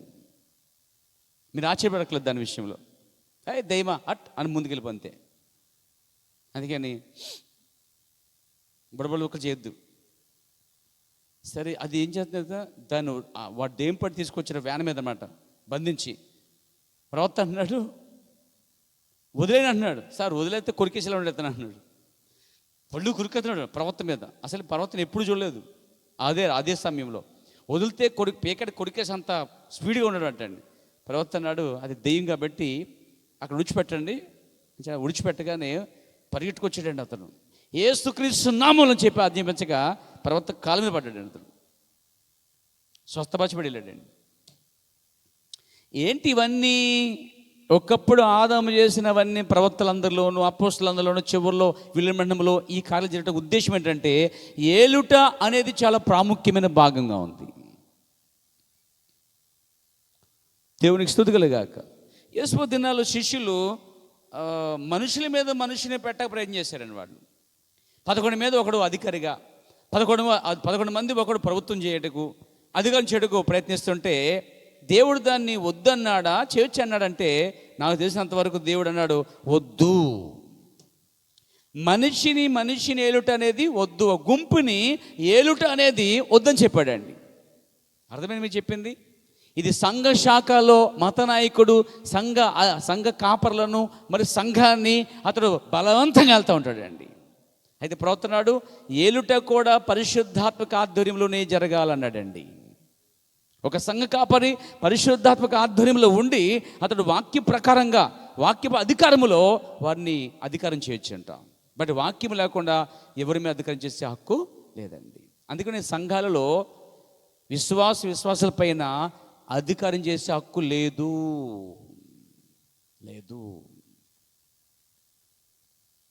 కొన్ని చోట్ల సంఘం నాది అంటూ ఉంటున్నారు. అధికారం లేదు. ఒక సేవకుడికి అధికారం లేదంటండి అసలు. అయితే ఆ సేవకుడు వాక్యము ద్వారా ఎంతవరకు వెళ్ళొచ్చో కఠినంగా నడిపించవచ్చు, మరి వాక్యము ద్వారా వాళ్ళని సరిచేయవచ్చు. అది వాక్యముతో, వితౌట్ వాక్యం లేకుండా అతనికి ఏ హక్కు లేదండి. పాస్టర్ కానీ ప్రవక్త కానీ. మళ్ళీ విశ్వాసకి లేదు. మళ్ళీ విశ్వాసులు లేడీస్ మీద అధికారం కానీ, మగవాళ్ళు మీద అధికారం కానీ, లేకపోతే లేడీస్ మీద అధికారంగా కానీ ఏ మనుషునికి ఇవ్వబడలేదు. అసలు దేవుని ఉద్దేశం అది కానే కాదు. అయితే పరిశుద్ధాత్మక ఆధ్వర్యంలో అది సంఘ కాపుల ద్వారా ఆ అధికారం అంటే ఆ పరిశుద్ధాత్మ ద్వారా ఏలబడ, అది పరిశుద్ధంగా ఉండాలి, వాక్యానుసారంగా ఉండాలి. దేవునికి స్తోత్రం. ఇక్కడ వాళ్ళు అధికారం కోసం ఉన్నప్పుడు అని అన్నాడు, మీరైతే అలాగుండొద్దు, మీలో ఎవడైనా గొప్పవాడు అనుకుంటున్నాడా వాడు చిన్నవాడైపోవాలి, మీలో ఉన్నతమైన ఉన్నాడా వాడు పరిచయం చేయాలి అని దాన్ని తీసుకొచ్చాడు. అంటే ఇక్కడ సంఘ శాఖలో చాలామంది ఆ సంఘం మీద, విశ్వాసాల మీద, మరి వాళ్ళ కింద ఉన్న కొంతమంది పాస్టర్లు ఉంటారు, వాళ్ళ ద్వారా రక్షణ రాష్ట్రంలో ఒక 40, 50, 30 మంది, 100 మంది, 300 మంది, 400 మంది, 1000 మంది కూడా ఉంటారు. వాళ్ళందరి మీద అధికారం అనమాట. యెజబెల్ 450 మంది ప్రవక్తల మీద అధికారం చేసింది, యెజబెల్ మరియు అహాబు రాజు. కానీ యేసుక్రీస్తు భూమి మీద పరిశుద్ధాత్మ వాక్యము ద్వారానే ఆయన అధికారం చేశాడు. శిష్యులు కూడా వాక్యము ద్వారానే సంఘం పైన అధికారం కలిగి ఉన్నారు తప్ప వాక్యం లేకుండా సొంత అధికారములు లేవు. అందుకే సంఘంలో ఎవరిపైన అధికారం అనేది లేదు. ఒక సంఘ కాపరి మాత్రమే పరిశుద్ధాత్మ ద్వారా అధికారాన్ని నడిపించగలుగుతాడు. హల్లెలూయా. మీరు అలా ఉండవద్దు. అంటే మీకు బాస్ అనేది లేదు, మీకు ఒక పరిశుద్ధాత్మ నాయకుడు ఉన్నాడు. కానీ ఆ పరిశుద్ధాత్మ నాయకుడి కింద మరి నడిపించే పాస్టర్ కూడా నాయకుడే, కానీ పరిశుద్ధాత్మ నాయకుడు లేకుండా అతను నాయకుడు కాలేడు. చాలామంది పరిశుద్ధాత్ముడు లేకుండా వారు తమ సంఘాలకు వారే నాయకులుగా ఉన్నారు. కానీ ఆ ఏలుట అనే దాంట్లో పరిశుద్ధాత్మ ప్రాముఖ్యమైన భాగం, మొదట భాగం ఉండాలి. వీళ్ళు అన్నారు, అయ్యా అందుకే చూడండి, శిష్యులకి దేవుడు 11 మీద ఒక అధికారిని దేవుడు ఏర్పాటు చేయలేదండి. రాజులు, ప్రభుత్వం కానీ ఆత్మ సంబంధ సంఘం పైన, దేవుని ప్రజల పైన, సేవకుల పైన ఇంకో సేవకుడు కానీ, సంఘం పైన ఇంకొక సేవకుడు కానీ ఏలుటకు హక్కు లేదు. దేవునికి ఉద్దేశం 3 ఉన్నాయి. 3 ఉద్దేశాలు దేవుని అంట. ఒకటి, ఆయన తను తాను బయలుపరుచుకున్నాడు సంఘానికి. రెండవది, సంఘములో ఆయనే ప్రధానుడిగా, అధికారిగా, శిరస్సుగా, నాయకుడిగా ఉండాలని కోరుకుంటున్నాడు. మూడోది, పతనమైన తన రాజ్యాన్ని మళ్ళా యథావిధిగా తన స్థానానికి తీసుకురానుకున్నాడు. ఆదాము ఏదైతే పోగొట్టుకున్నాడో అధికారాన్ని మళ్ళీ తిరిగి తీసుకురావడానికి దేవుడు పతనమైపోయిన రాజ్యాన్ని తిరిగి దాని స్థానం తీసుకొచ్చుటయ్యే 3 విషయాలు దేవుని ఉద్దేశం. ఒకటి, తన బిడ్డలకు, తన పిల్లలకు పిలిచిన వారికి తాను ఏమై ఉన్నాడో బయలుపరుచుకునుట. 2, ఆయన ఏర్పరచుకున్న ఆ జనాంగం సంఘం అయితే ఆ సంఘం పైన ఆయనే ప్రధానుడిగా కోరుచున్నాడు, శిరస్సుగా పూర్తి అధికారం గలవాడుగా. 3వది, పతనమైన తన ప్రజలను మళ్ళా యథావిధిగా పడిపోయినటువంటి ఆ ప్రజలను మళ్ళీ తీసుకొచ్చి ఆ మొదటి స్థానంలో అధికారంలో పెట్టుటకు ఉద్దేశమైనదండి. దేవునికి స్తోత్రం. ముగించే మాట విందాం. 118వ పేరాలో దేవుని ప్రవక్త అంటున్న మాట మీకు చదవాలని ఆశిస్తున్నాను. పేర అక్కడ పౌలు చెప్పినట్లుగా చెప్పాను, ఒక సహోదరుని ఏలుటకు మనకు అధికారం కలదని మీకు తెలియనా? అలా చేయుటకు నాకు అధికారము కలదు, కానీ నేను అది చేయను. Praise God. నేను అది చేయను. చూసారా, అది అతడు చేయలేదు. పౌలు కొంచెం చెప్తున్నాడండి. పౌలట అధికారం చేసే ఆ ఏలుటకు అధికారం ఉంది, కానీ నేను చేయను. ఒక సహోదరుని ఏలుటకు, ఒక సహోదరుని ఏలుటకు అధికారం కలదుగా తెలియనా? అలా చేయుటకు నాకు అధికారం కలదు, కానీ నేను అది చేయను. చూసారా, ప్రవర్తనాడు పౌలు అది చేయలేదు. అతను చెప్పాను, వారి ద్వారా పరిచయం జీవించునని నేను ఎరుగుదును. హల్లెలూయా. చాలామంది సీనియర్లు జూనియర్ల పైన ఏదో ర్యాగింగ్, జాగింగ్ లాగా చేసినట్టు సంఘాలు కూడా చేస్తూ ఉంటారండి. మీ సీనియర్లు కాబట్టి అంటూ ఉంటారు వచ్చిన కొత్త వాళ్ళకి. కానీ సంఘంలో సీనియర్ లేక జూనియర్, ముందు వచ్చిన కొత్త వాళ్ళు అధికారం అనేది ఎవరికీ లేదండి. ప్రవక్త చెప్తున్నాడు. మీకు తెలియనా, మనము బోధకులైనందున వల్ల కొన్నిసార్లు ఆలోచిస్తాం, కానీ బోధకులు ఆలోచించెదరు. ఎందుకనగా బోధకులైన వారు సంఘములోని లౌకికమైన సభ్యుల కంటే వారు ఎక్కువైన వారు కారు. Praise God. 1 గంట ముందు మార్చబడిన తాగుబోతు కంటే దేవుని దృష్టిలో నీవేమీ కానివాడివి, మరియు నువ్వు ఎక్కువవాడివి కావు, ఎక్కువైన వాడివి కావు, ఏమీ కాదని చెప్తున్నాడు. అంటే నీకంటే ఒక గంట ముందు మారిన త్రాగుబోతట దేవుని దృష్టిలో వీడు ఎక్కువ వాడు తక్కువ అని లేదంటండి. నువ్వు ఎప్పటి నుంచో ఉన్నావు, గంట క్రితం నీ ముందే బేభత్సంగా తిరిగి పాపం చేసిన వ్యక్తి అప్పటికప్పుడు దేవుని దృష్టికి వచ్చి మారుమనసు రక్షణ పొందాడు. గంట ముందు మార్చబడిన త్రాగుబోతు కంటే దేవుని దృష్టిలో నువ్వేమీ ఎక్కువ కాదు.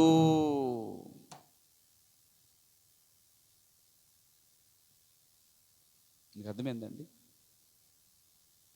దేవునికి స్తోత్రం కలిగాక. చాలా కష్టాలు పడి భక్తి చేసి బైబిల్ చదివి ఉపవాసం ఉండి మోకాల మీద ఉండి కష్టపడి చాలా అలసిపోయిన వాళ్ళు పరలోకంలో ఉన్నారు, పరదేశంలో. అప్పటికప్పుడు శిలువలో దొంగ వెంటనే ప్రభువా నువ్వు వచ్చిన జ్ఞాపకం దా అన్నాడండి. వెళ్ళిపోయాడు అక్కడికి. ప్రవక్త అన్నాడు వాడు వెళ్తున్నాడంట యేసుతో పాటు పరదేశికి. అర్థమైందండి? జనమంతా రే వీడు వాడే కదా, వాడే అస్సలే మారేవాడు కాదు, మనిషే కాదు, అసలు మృగంవాడు, ఇక్కడికి ఎలాగొచ్చాడు అని అనుకుంటారంటే అండి. అడిగారట, రే అసలు ఎన్నిసార్లు చెప్తే లోపడలేదు నువ్వు, అసలు మా ముందు ఎంత చెడ్డభావం చేసావు, ఎలా వచ్చేసారన్నాడట. ఆ సిలువలో కేక వేసినప్పుడు ఆయన అడిగాను, ప్రభువా నన్ను క్షమించాను. ఒక్క మాటతోటే బాప్తిస్మం పొందలే. 7 సంగతి తెలుసా? తెలీదు. 7 మందులు తెలుసా? తెలీదు. బైబిల్ చదవా? అస్సలే. మనమైతే ఎంత పొడుగు వద్దంటలేదు. గంట క్రితం రక్షించబడిన వ్యక్తి కూడా కంటే నువ్వు ఎక్కువ కాదు అంటున్నాడు ప్రవక్త. చాలామంది నేను సీనియర్, ముదిరిపోయి బెండకాయ సాంబార్కి పనిచేద్ది. సంఘాలు అటువంటి పనిచేయవు, దేవుడు కొట్టుపడేస్తాడు. సరే వాడు అడుగుతున్నాడు అందరూ ఆతృతగా, ఎలా వచ్చారు ఏంటంటే, ఇంతకాలం చర్చిలో ఉండి మేము 4 ఉపవాసాలు ఉండి 4 కష్టాలు పడి ఇన్ని అధ్యాయులు పాస్టర్ చెప్తే ఉపవాసాలు వేసుకుని 4 ప్రేర్ చేస్తే ఒక్క ఆల్రెడీ కూడా చేయలేదు, నువ్వు చేయలేదట. బైబిల్ చదివా? అస్సలే. మరి ఎలా రా? ఆ రోజు క్షమాపణ అడిగాడు అంతే, ఆయన నన్ను చేర్చుకున్నాడు. గంట క్రితం వచ్చాడు. వీళ్ళందరూ ఏమైపోయింటే బెత్తరపోయి ఎవరే ఎలా జరిగిందంటే, సరే ఆశ్చర్యకారం ఏంటంటే ఇంతకాలముగా ఉన్నప్పటికీ వాళ్ళు ఆ గంట కింద వచ్చిన వాళ్ళు లెక్క ఏంటంటే మేము సీనియర్లము, మేము ఇప్పుడు అందుకే ఆ తోటలోకి పొద్దున్న ఒకడు, మధ్యాహ్నం ఒకడు, సాయంత్రం ఒకడు తోటలోకి వచ్చారా? పొద్దున వచ్చిన వాళ్ళు ఆయన ఏం చేసే జీతం, ఆ గంట కింద వచ్చిన జీతం మొదలు పెట్టాడండి ఆయన తెలుగుగా. ఆ గంట కింద వచ్చినోడికి ఎంత ఇస్తే 150, నాకు ఇంచుమించుగా 300 డబలు అని మధ్యాహ్నం అనుకునేవాళ్ళు. మధ్యాహ్నం ఎలా అయితే మధ్యాహ్నానికి 300 ఇస్తే నేను పొద్దున వచ్చాను బహుశా 600 అని లెక్కేసుకుంటున్నారండి. ఈయన అందరికి ఇచ్చిన తర్వాత ఈ లాస్ట్ ఏది పొద్దునుంచి పనిచేసేకి కూడా అదే ఇచ్చాడండి, ఆ రూపాయి చేతి పెట్టాడు. ఇదేంటి గంట క్రితం వచ్చినోడికి అదే జీతం, పొద్దునుంచి పడి తోటలో పని చేస్తున్నాను అదే జీతమా అన్నాడండి. నేను ఎంత ఇస్తానని నీతో చెప్పా, డబ్బు నాది, తోట నాది, నీ కడుపు అంటే ఏంటి అన్నాడండి ఆయన. రేపు పరలోకంలో గంట క్రితం కనుక వచ్చి ఉంటే వాడిని ఎవడన్నా మీరు చేర్చుకుంటారా? అందుకని పరలోక తాంచేయాలి ఎవరికి ఇచ్చాడట? నిజంగా సుప్పనతులకి, అసూపరులకి, దిక్కుమాలులకి, దరిద్రులకి కనుక ఇచ్చుంటే వాళ్ళు పరలోకంలో గుమ్మం కాడ రావద్దు, అసలు రాట కుదరదా, యోగ్యుడు కాదురా, యోగ్యురాలు కాదురా, మేమే అర్హులు అనేవారండి వాళ్ళు. అందుకే అలాంటి పనికములు ఎదురందరికీ ఆయన ఇవ్వలేదండి. అలాంటి చెడిపోయిన హృదయం గల వారికి, అసూపరులకి దేవుడు తాంచలేదు, కానీ యేసుక్రీస్తు మనసు కలిగిన వారికి ఆయన తాళం ఇచ్చాడండి. కొంతమంది కులమూలే చేర్చుకుంటారు, కొంతమంది వాళ్ళ సంఘాలే పంపేసుకుంటారు, మూత ఆగేసుకుంటారు, లాగేసుకుంటారు, ఇంకెవరు ప్రేమించడండి. అందుకే వాళ్ళెవరికి ఇవ్వకుండా దేవుడు ఏ పక్షపాతము లేని వ్యక్తికే దేవుడు ఆ తాళం చేయటం అనేది గొప్ప కార్యం అండి. అది అంటే ఎవరు మారుమనసు పొందినా, ఎవరు రక్షించబడినా, గంట క్రితం మారుమనసు పొందినా ఆ పేతురు వాళ్ళని తీసుకెళ్ళి లోపలికి పెట్టేస్తాడు అనమాట, ఆ పరలోకంలో పెట్టేస్తాడు తీసుకెళ్ళి. అది నువ్వైతే 6 నెలలు తర్వాతరా, సంవత్సరం తర్వాతరా కుదరదో అంటావు, అందుకని తాంచేలా ఇవ్వలేదు. సోదరులు వినండి, ముగింపుకు వస్తున్నాను. గంట క్రితం మారిన వాడు అంతకుముందున్న వారికంటే అక్కడ సమరుడైపోయాడండి. అందుకే తొందరపడి తోలనాడి చెడ్డవారిని చూసి, చెడువారిని చూసి నేను ఎప్పటి నుంచో బతికేస్తున్నాను, నేను చాలా గొప్పతనమని ఎర్రవీగ వాళ్ళు చాలామంది ఈ మెసేజ్లు ఉన్నారు, తర్వాత సంఘశాఖలో ఉన్నారండి. ఈ మెసేజ్ చెప్తుంది, ప్రైజ్ గాడ్. దేవుడు అక్కడ ఎంతకాలం బతి చేసినా ఆ గంట కింద వచ్చిన వాడు నీతో సమానంగా చూస్తున్నాడనే విషయం మీకు తెలుసా? అదే మనసుతో నువ్వు ఇక్కడ చూడాలి. Praise the Lord. కొంతమంది కొన్ని సంఘాలు ఉంటాయి, మన సంఘం కాదనుకోని చెప్తున్నాను, ఆ సీట్ అక్కడే అనమాట. అంటే ఆ రిజర్వేషన్ వాళ్ళది, అది ఎవరికి ఎవరండి. ఎవరు కూర్చుంటే ఏంటి కూర్చోండి, లే ఇది ఎవరిది, నాదే, తెలీదా, కొత్త మనిషా, సంఘం కొత్త కొత్తందా చెప్పు దానికి. అమ్మ, సంఘ శాఖల్లో భయంకర స్పిరిట్ అండి, ఇది మామూలుది కాదు. లగ్గొట్టి మర అక్కడ కూర్చుంటారండి, అంటే వాళ్ళు పర్మనెంట్ అది, వాళ్ళు అక్కడే సంఘంలో ఉంటారు, పర్లకు మాత్రం పోరండి.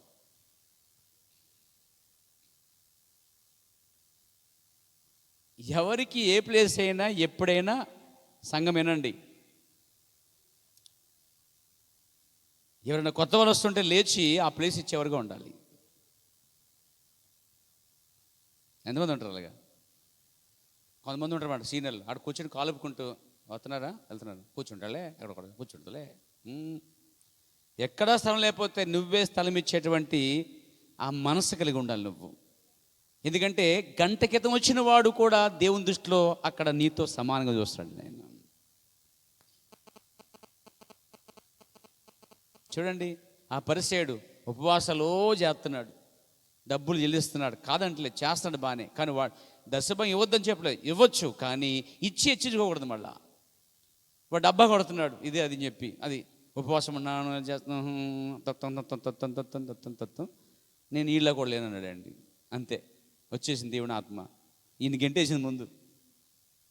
ఎందుకు పనికిరాని వాడిని తీసుకొని నీతిమంతుడు చేసిందండి. దేవుడు అలా కూడా చేయగలడు. అందుకే ఒక మాట ఉంటుంది, ఎవరన్నా నేను ఎందుకు పిలిస్తే, ఎందుకంటే మీరు బోనికి కోసం కాదని చెప్పేది. ఆయన అంటాడు, ముందు సీట్లో కన్నా లాస్ట్లో కూర్చో.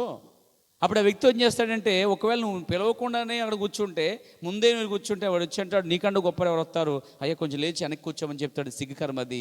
కాబట్టి ముందే నువ్వు పోయి వెనక్కి కూర్చో. అప్పుడు ఆ వ్యక్తి ఏం చేస్తాడు, నేను పిలుస్తాడు ముందుకి, అప్పుడు నీకు ఎంతో ఘనత అంటాడండి. సంఘంలోనూ కోటల్లో చేయకండి, అది మీకు కాదు, మామూలు చెప్తున్నాను, ఏనండి. దేవునికి స్తుతి కలుగాక. కొన్ని ప్రదేశాలకు వర్తించే కార్యం అది. తను తగ్గించుకునేవాడు హెచ్చించబడతాడు, హెచ్చించుకునేవాడు తగ్గించబడతాడు. ఇప్పుడు చూడండి, దేవునికి ఉద్దేశం ఏంటంటే ప్రపంచాన్ని మానవుడు ఏలుటకు దేవుడు నిర్ణయించాడండి. కానీ ఏదెంతో అట్లా జరిగింది, అది పోగొట్టుకున్న తర్వాత ప్రవక్తలో జరిగింది కొంచెం. ఆ తర్వాత క్రీస్తు రెండో ఆదాముగా వచ్చాడు, దాన్ని చూపించాడు. ఆ తర్వాత అపోస్తలులు, ఆ తర్వాత మరి పౌలు, ఆ తర్వాత అనేక మంది వచ్చారు సంస్కర్తలు, ఆ తర్వాత లాస్ట్లో ఉలిమన్నం వచ్చాడు. వచ్చి వీళ్ళంతా ఏం చూపిస్తున్నారంటే, రాబోయేటువంటి కాలములో ఈ ప్రపంచాన్ని 1000 సంవత్సరములలో అదే ఆత్మ కలిగిన వారిగా, అదే ఆదాముగా, అదే ప్రవక్తలుగా, అదే అపోస్తలుగా, అదే క్రీస్తుగా, మరి వీళ్ళ మెను వలె భూమిని సమస్తాన్ని ఏలబోతున్నారు. దానికి సూచన అయి ఉన్నది. అది ఏలుట ఉద్దేశం అండి. ప్రతి జీవిని, ప్రాకు పురుగును ఏలుటకే దేవుడు నరుని చేస్తే, నరులు ఏం చేశారట, మాకు రాజు కావాలి అని అడిగారట. దేవుడు దాన్ని ఇష్టపడలే, ఇచ్చాడు కానీ ఆయనకి ఇష్టం లేదండి. అలాగే నా సోదరులారా, ఈరోజు సంఘశాఖలో ఒక రాజు కావాలి, ఒక నాయుడు కావాలి, ఒక బాస్ కావాలి, ఒక యజమానుడు కావాలి. అలాగే మెసేజ్లు కూడా చాలామంది కనిపిస్తారు. పేర ఒక సంఘానికి, ఒక గుంపుకి నాయకుడు ఉంటామన్నమాట. అయితే నా సోదరులారా, అటువంటిది లేనే లేదు. సహోదరులుగా సంఘం ఉంది. సేవకులు కూడా అందరూ సహోదరులే. సేవకులు అందరూ అంటండి, ఆ గంట క్రితం వచ్చినోడైనా, 30 ఏళ్ల క్రితం సేవలో ఉన్నా, 60 సంవత్సరాల సేవలో ఉన్నా, 3 నిమిషాల క్రితం వచ్చిన సేవకుడు దేవుని దృష్టిలో సేవకుడే. మనుషుల దృష్టిలో సీనియర్ మోస్ట్ అంటాం మనం, కానీ దేవుని దృష్టిలో ఆ గంట రక్షించబడిన వాడును, అప్పుడు పరదేశంలో ఉన్న వాడును సమానంగా దేవుడు చూశాడు. ఆ ఉదయకాలం వచ్చిన వాడికి, సాయంకాలం వచ్చిన వాడికి ఒకే జీతం ఇచ్చాడు, ఒకే ఫలం ఇచ్చాడు. కాబట్టి సేవకుల్లో పెద్ద పాస్టర్, చిన్న పాస్టర్ అనేది మనం పెట్టుకున్నాం, కానీ అసలు దేవుడు పెట్టిన ఉద్దేశం కాదు. అందుకే సంఘం ఎన్నడూ కూడా స్థానిక సంఘ కాపురం చిన్న పాస్టర్ను, అప్పుడప్పుడు చెల్లిపోయాడు పెద్ద పాస్టర్గాను లెక్కలేస్తే దేవుని దృష్టికి వాక్యానికి వ్యతిరేకమైన కార్యం అది. అసలే అటువంటిది లేనే లేదు బైబిల్లో. గొప్పవాడంటూ ఉంటే ప్రవక్త అన్నాడు, దేవుని చిత్తం తెలియకుండా దేవుని సేవ చేయడం వర్తమానంలో ప్రవక్త అంటున్నాడు, గొప్పవాడు ఎవరు కాదు, యేసుక్రీస్తు తప్ప ఇంకెవ్వరు గొప్పవారు కాదు అంటున్నాడు. ఆ స్థానం ఎవరికి ఇవ్వద్దు అసలే. వింటున్నారా? దేవునికి మహిమ కలుగాక. మనం పాస్టర్లో పెద్ద పాస్టర్, సంఘంలో పెద్ద విశ్వాసి, చిన్న విశ్వాసి ఉందా బైబిల్లో? చిన్న విశ్వాసి, నువ్వు చిన్న విశ్వాసివి, నువ్వు పెద్ద విశ్వాసివి, నువ్వు కొంచెం పెద్ద విశ్వాసివి ఉందా బైబిల్లో? చెప్పండి. విశ్వాసి ఏమంటారు? విశ్వాసి. అలాగే సేవకుల్లో కూడా అంతే. ఒక గంట క్రితం వచ్చి ప్రత్యక్ష పొందుకున్న ఎన్నాళ్ళ నుంచి ఉన్న వ్యక్తితో అతడు దేవుని దృష్టిలో సమానం, లోకం దృష్టిలో కాదు. లోకంలో రకం చెప్పుకోవచ్చు, బట్ అక్కడే దేవుని దృష్టిలో సమానం. అంటే అర్థం ఏంటంటే, ఎప్పటి నుంచో ఉన్నాను కాబట్టి కొత్తవాడుగా, పాత్రను కాబట్టి కొత్త వాళ్ళని ఏలుట అనేదాన్ని తీసుకొచ్చారు. శిష్యులకి ఆలోచన వచ్చినప్పుడు దేవుడు దాన్ని కొట్టేశాడండి. ఆ అధికారాన్ని దేవుడు ఒప్పుకోలేదు. అంటే గుంపును తయారు చేయటం, గుంపుపై నాయకుడిగా ఉండటం, ఆ గుంపుని నడిపించడం, ఏలుట, నరుని ఏలుట. ఈ ప్రవర్తన ఈరోజు సంస్థని మనుషుడు వెళ్తున్నాడు అన్నాడు. సంస్థ అనగా మానవుడు ఏలుటే సంస్థ. శిష్యులు దాన్ని తయారు చేద్దాం అనుకున్నారు సంస్థని. దాన్ని ఆయన వద్దు. హల్లెలూయా. ఈరోజు కూడా సంఘములు కానీ సేవకుల మధ్య కానీ సోదరులరా, అటువంటి సంస్థను అనగా మనిషి ఏలుట అనేది దేవుని ఉద్దేశము కాదు. Praise God. దేవునికి స్తోత్రం కలుగాక. ఇంకొక మాట చెప్పాలి మీకు ఇక్కడ.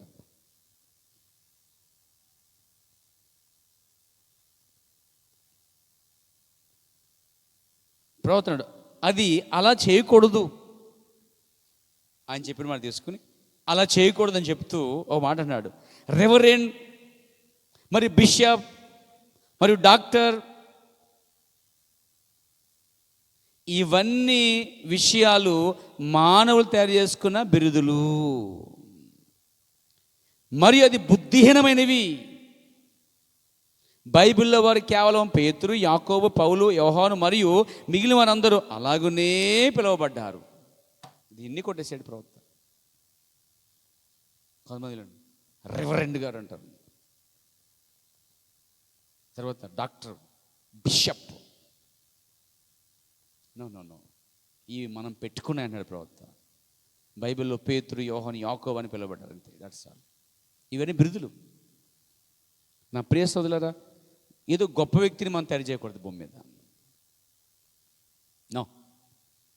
ఈరోజు మెసేజ్లకు కూడా చాలా చోట ఒక గుంపు తయారవటం, ఆ గుంపు అయిన ఒక గొప్ప వ్యక్తిని తయారు చేస్తున్నారండి. నేను చూస్తున్న కార్యాన్ని. కానీ మన ప్రవక్త, మన బైబిల్లో అటువంటి కార్యాలు మీకు కనిపించటం లేదు. ఇది మనుషులు పెట్టుకున్న కార్యాలు. రివరెండ్ తయారు చేస్తున్నారు, బిషప్ని తయారు చేస్తున్నారు, డాక్టర్ని తయారు చేస్తున్నారు. ఇది బుద్ధిహీనత అన్నాడండి ఆయన. అంటే అర్థమేంటి తెలుసా?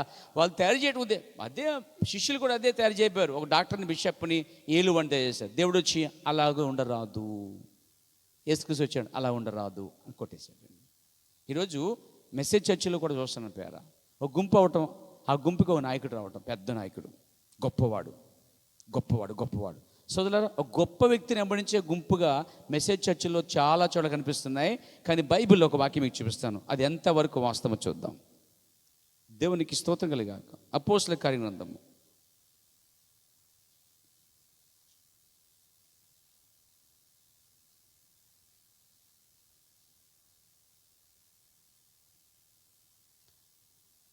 5వ అధ్యాయం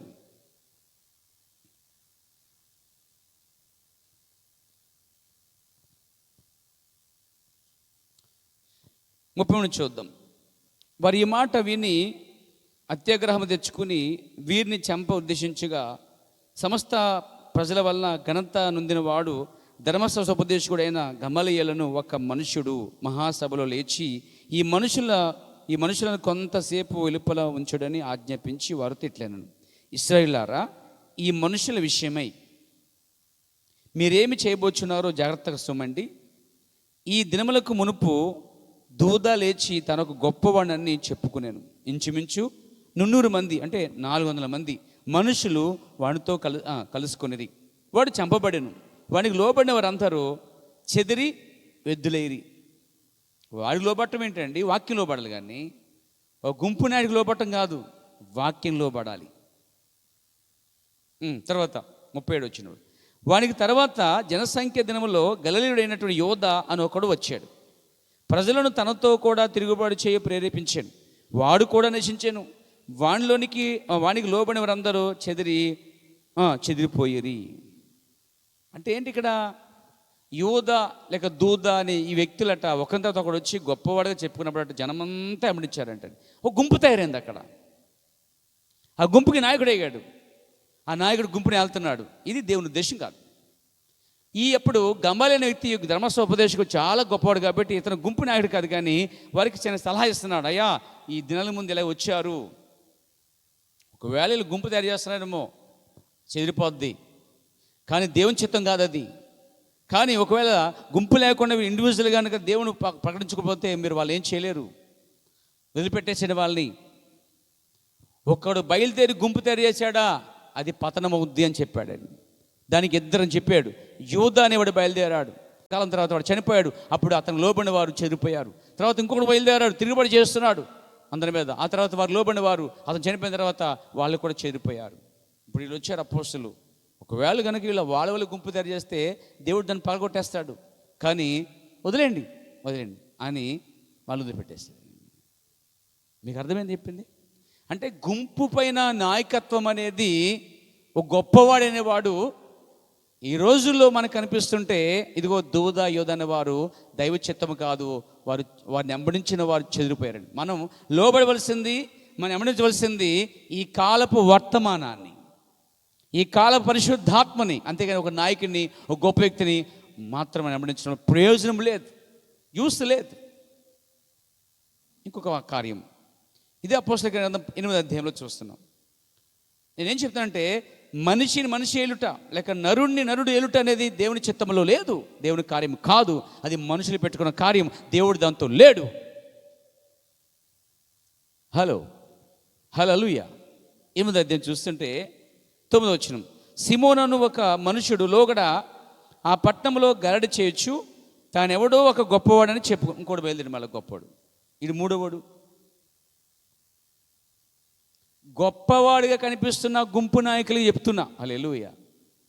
సంఘంలో కానీ, సమాజంలో కానీ, మెసేజ్ చర్చిలో కానీ, ఇతర సంఘాల్లో కానీ యేసుక్రీస్తు అనే వాక్య ప్రకారంగా, బైబిల్ ప్రకారముగా ఒక గుంపు తయారు చేయటం, ఆ గుంపుని ఒక నాయకుడిగా గొప్పవాడిగా ఉండటం అనేది దేవుని చిత్తము కాదు, దేవుని ఉద్దేశం కాదు. Praise the Lord. ఇప్పుడు అర్థమైంది మీకు? మనకి ఎవడు లేడు, నేను అంతకంటే లేను, నాకు అవసరం లేదు.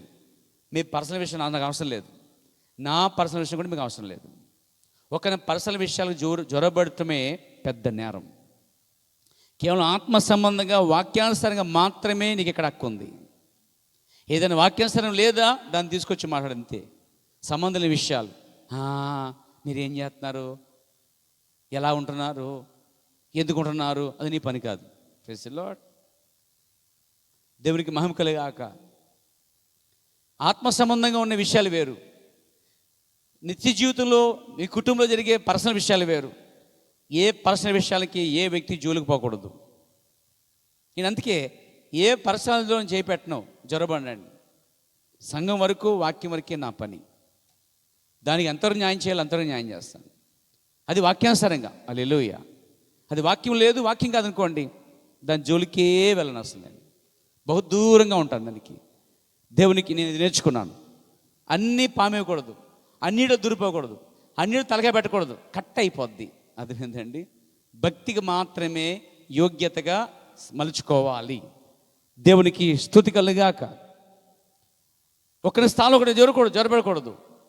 రాజు స్థానం రాజుదే, యాజకుడి స్థానం యాజకుడిదే, పాస్టర్దే. పాస్టర్ స్థానంలో ఎప్పుడు విశ్వాసం జ్వరపడకూడదు, పాస్టర్లా ప్రవర్తించకూడదు, పాస్టర్ల విధానంలో ఉండకూడదు. కొన్ని పనులు ఉంటాయి పాస్టర్కి, ఆ పనులు ఆయన చేస్తాడు. నీ పనులు ఉంటాయి, నువ్వే చేయాలి. దానికే సాకలి ఏదంట, దే పని ఆ పని చేయాలంట. దేవునికి మహిమ కలుగాక. కుక్క పని కుక్క, గాడిద పని చేయకపోతే దెబ్బలు పడతాయి. నేను కాదు, దేవుడే కొడతాడు. సో ఆయన కొట్టడానికి ఒప్పుకోవద్దు. దేవునికి స్తుతి కలుగాక. ఎవరి స్థానంలో వారు ఉండి దేవుని పనిని నిర్వర్తించవలసిన బాధ్యత ఉంది. దేవునికి స్తుతి కలుగాక. ఈ గొప్పవాడు వచ్చాడు, వీడి పేరేంటి? సిమోన్. గారడి చేస్తున్నాడు. ఎలా చేసాడు మనకు తెలియదు, కానీ వీడి గారడికి జనమంతా పడిపోయారు, బుడ్డి కొట్టేశారు. ఇదో గారడి. మెసేజ్లు కూడా చాలామంది గాడి చేస్తాం, గారడీలు. గారెలు కాదండి, గారడీలు. సరే, ఏం చేశారు? జనమంతా బయలుదేరిపోయాడు. చూడండి, తాను ఎవడో ఒక గొప్పవాడని చెప్పుకొనొచ్చు. వీడికి మళ్ళీ వీడికి సెల్ఫ్ ఒకటి, వాడు గొప్పవాడిని వాడు చెప్పేసుకోండి అంటాడు. ఇదిగో నా షర్ట్ చూసారా ఎంత ఖరీదో అని చెప్పుకున్నట్టు, నా బైక్ చూసారా ఎంత ఖరీదో, ఇదిగో నేను వేసుకున్న వాచ్ చూసారా ఎంత ఖరీదో, వాడు కూడా చెప్పేసుకుంటాడండి. ఇది ఎంత అడగక్కలేదు. కొంతమంది అడగకుండా చెప్తారు, ఇది ఎంతో తెలుసా అని అడుగుతారు అన్నమాట. అడిగి ఇది ఎంత అని చెప్తారు, నువ్వు అడగకుండానే. ఏంటిది? ఈ ఆత్మ ఇది. కొంతమంది బెలే ఉంటారు, ఇదిగో ఈ చెప్పులు చూసావా? చూసాం. ఎంతో తెలుసా? అడిగారు వాళ్ళు, అన్నారా? అయినా ఒకడు, చెప్పులు చూసారా? పలానా చోట కొన్నాను, బాటా చెప్పులు. ఎనుకున్నా 1500. అడిగారా? చెప్పాలా? అవసరమా? చెప్తున్నప్పుడు ఉద్దేశం ఏంటి? నీవు ఆ ఉద్దేశం ఏంటి? వస్తువు కొనుక్కుంటే పని కట్టుకుని, ఈ వస్తువు తెలిస్తే ఎంత ఉందో. ఒకడు బండి కొన్నాడంట, ఈ బండి ఎంతో తెలుసా? చెప్తే గుండెలు పగిలిపోతాయి. చెప్పమ్మా. ఇదిగో ఈ వాచ్ అని తెలుసా? చెప్తే గుండెలు పగిలిపోతాయి. వాడు ఉద్దేశం ఏంటి? లేక ఆ ఉద్దేశం ఏంటంటే,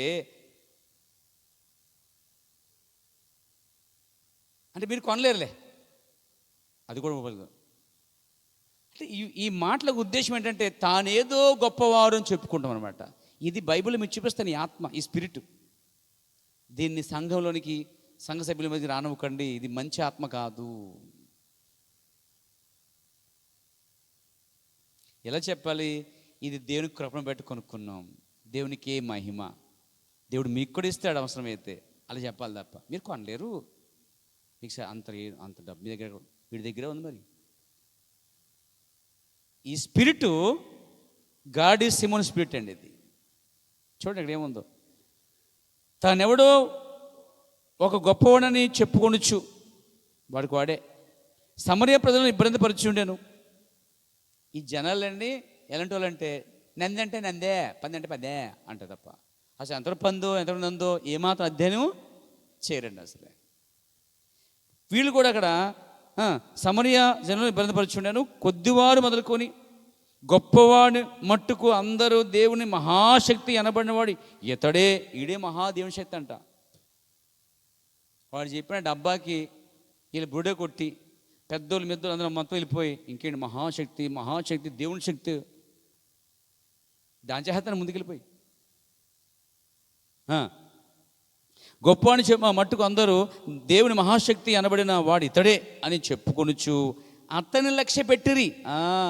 నువ్వు లక్ష్య పెట్టవలసింది దేవుడైన యెహోవా అని, దేవుని వాక్యం లక్ష్య పెట్టాలి. నీ లక్ష్యం దేవునిపై ఉండాలి. కానీ ఇక్కడ ఉన్న ప్రజలు వాడు ఏదో మహాశక్తి అనుకుంటాం వల్ల ప్రజలంట ఒక వ్యక్తి పైన లక్ష్య పెట్టారు. సోదరులారా, మీరెన్నడూ ఒక వ్యక్తి పైన, ఒక పాస్టర్ పైన, ఒక పెద్ద పైన, ఒక విశ్వాస పైన లక్ష్య పెట్టవద్దు. మీరు యేసుక్రీస్తు అనేది మాత్రమే ఆయన వైపు చూస్తూ ఆయన లక్ష్య పెట్టండి. వీరు ఒక మనిషి లక్ష్య పెట్టారండి. అప్పుడేమైంది? ఒక మనిషి పైన ఆధారపడ్డారు. నేను చెప్తాను, ఎప్పుడైతే ఒక మనిషి పైన ఆధారపడతామో ఆ మనిషి అతను ఏలటం ప్రారంభిస్తాడండి. మిమ్మల్ని ఏలుటకు పరిశుద్ధాత్మ మాత్రమే చోటివ్వండి. ఒక సేవకుడు మిమ్మల్ని ఏలుటకు అనగా పరిశుద్ధాత్మ ద్వారా ఏలుటకు మాత్రమే ఇవ్వండి. పరిశుద్ధాత్మ లేకుండా ఏ మనిషి ఏలుటకు ఇష్టపడనుకోండి, అవకాశం వద్దు. Praise God. అందరూ వెళ్ళిపోయారండి. అసలు ఈ వ్యక్తిని వెంబడించడం, మళ్ళీ పైగా దేవుని మహాశక్తి అనడం, తర్వాత అతను లక్ష్య పెట్టడం జరిగిందండి. అతడు బహుకాలం గారడి చేయొచ్చు వారిని ఇబ్బందిపరచుచున్నందున వారు అతన్ని లక్ష్య పెట్టిరి. అంటే ఏదో విధంగా వారు లొంగిపోయారు. అక్కడ ఏదో విధంగా వారు లోబడిపోయారు. కానీ అక్కడ వాక్యమే లేదు, దేవుడే లేడు. వీడే దేవుని మహాశక్తి అన్నట్టుగా చూపించుకుంటున్నాడు. వెంటనే అక్కడ ఏం జరిగిందంటే, అక్కడ దేవుడు ఒక ఆత్మను పంపించాడు, పిలుపు అనే వ్యక్తిని పంపించాడు. పిలుపు వెళ్ళాడు, వాక్యం చెప్పాడు. అంతే, అందరూ ఇటీలో అందరూ కూడా మళ్ళీ ఇటు వెళ్ళిపోయారండి. ఈ జనం అంతే. ఈ పార్టీలో డబ్బులు ఇస్తారంటే ఇటు వెళ్ళిపోతారు, ఆ పార్టీ డబ్బులు ఇస్తారంటే అడిపోతారు. నిజమైనడు ఓటకు నమ్ముకోడు, ఎవడికొకడు వేస్తాడు. అది కరెక్ట్, నిజమే కాదండి? దేవునికి మహిమ కలుగాక. ఆమె చెప్తారా? దేవునికి స్తుతి కలుగాక. ఎప్పుడైతే వచ్చాడో ఈయన ప్రారంభించాడు సువార్తని. ఎవరు? ఫిలిప్పు. అందరూ ఆ మోసంలోంచి బయటకు వచ్చారండి. చేతులు వేస్తే పరిశుద్ధాత్మ వచ్చింది వాళ్ళకి. ఇది చూశాడు గాడి సిమోన్, ఇదేదో బాగుంది. పేతురు యోహాను దగ్గరికి వచ్చి కొన్ని డబ్బిచ్చి, ఇదిగో నేను ఎవరి మీద చేతిట్టినా ఆత్మ వచ్చేయాలి, నాకు అమ్మేస్తారా అన్నాడు. వీడికి అమ్మేయాలంటే ఆత్మని అమ్మేమన్నాడు. వాక్యం ఉందండి, అది చూస్తారేంటి? చూడండి, లోకస్ అపోస్తల 8:18. అపోస్తలుల చేతులు ఉంచుట వలన పరిశుద్ధాత్మ అనుగ్రహింపబడిన సిమోను చూచి వారి ఎదుట ద్రవ్యం అంటే డబ్బు, ద్రవ్యం పెట్టి, నేను ఎవడి మీద చేతులు ఉంచుదును అంటే ఎవడి మీద వచ్చారు ఆత్మ. ఆడు మంచోడు చెడ్డోడు తాగిపోతాడు, ఎవడో మారుమూసుడు ఎవడు పెట్టేసి ఎత్తుకుని పోతాడు. ఇలాగా గాడి విధి చేసేవాడికి పరిశుద్ధాత్మ అక్కలేదు, ఇంకా అవతల పరిశుద్ధాత్మ మారుమూసు బాప్తిసం అక్కలేదు. ఇంకా ఎవడి మీద వెళ్ళినా ఆత్మ వచ్చేయాలంట. చూడండి,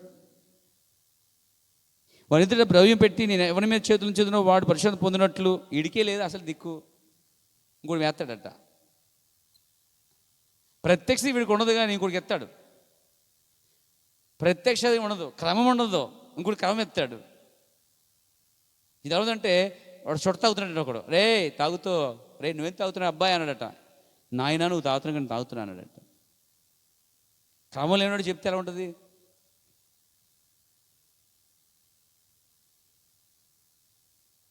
నా సోదరులు దేవునికి మహిమ కలుగాక.